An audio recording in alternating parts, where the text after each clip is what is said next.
If you feel like your grooves are boring and predictable, it's not because you're using the same samples as everyone else. Now, everyone is using the same samples, but the best producers just manipulate them better. So in this video, I want to show you how I took just two samples, a clap and a hat, and turned them into this.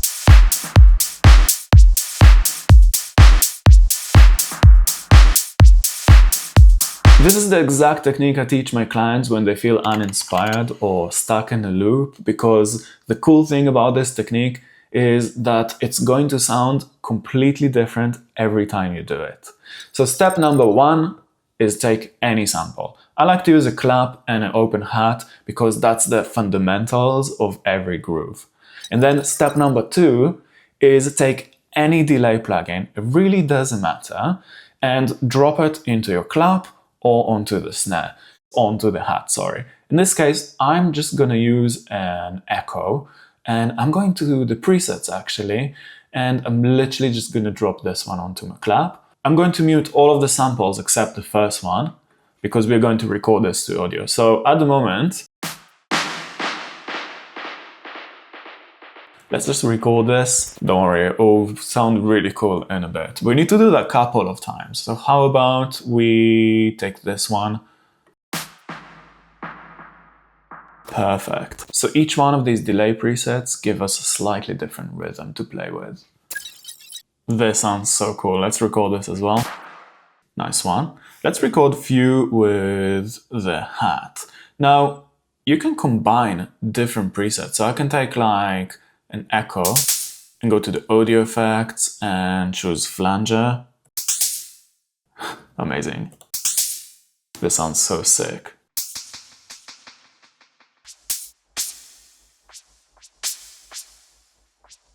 You can choose any plugin that you want. It doesn't need to be echo. So for example, I can go to Timeless 3 if you have that one. Let's choose long, random preset. This can be a really cool loop. Okay, that's enough. You don't need to record that many. So step number 3 was recording them to audio, and step number 4 is now arranging them.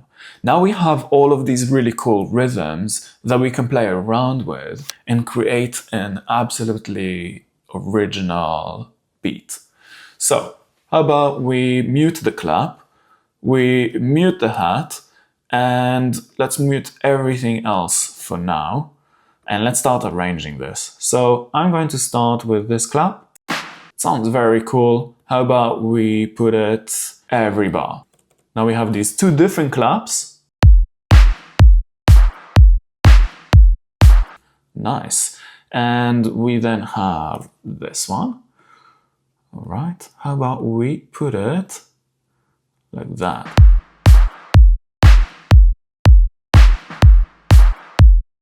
How about we use this one right there instead of this?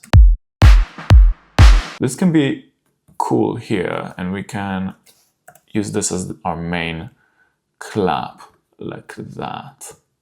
So we can delete these.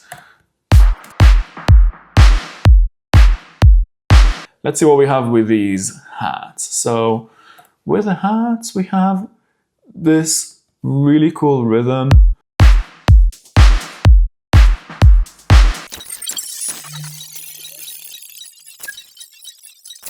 So notice how I just take one loop and I repeat it a couple of times, and then the next step is creating a little bit of a variation between them. We'll delete this, delete this. Let's take that to here. Damn, my light has died. Okay, slightly different light, but should do. Hopefully it looks good. Nice, so we can take another bit of this clap to add a little bit of a variation there. Okay, and we can take this clap. I'm gonna add an EQ.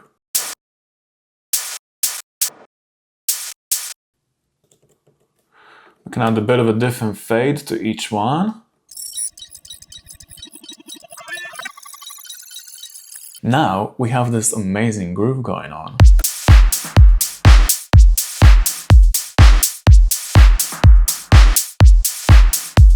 This is the way to use presets. Every preset is designed in a different way, and they create these very intricate rhythms, and they make things really wide because the delay is always bouncing from one side to another.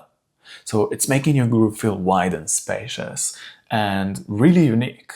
But if your mix still has harsh high frequencies, or your synths feel lifeless and you have muddy low end, then using this groove technique is like adding fancy rims on a car with a flat tire.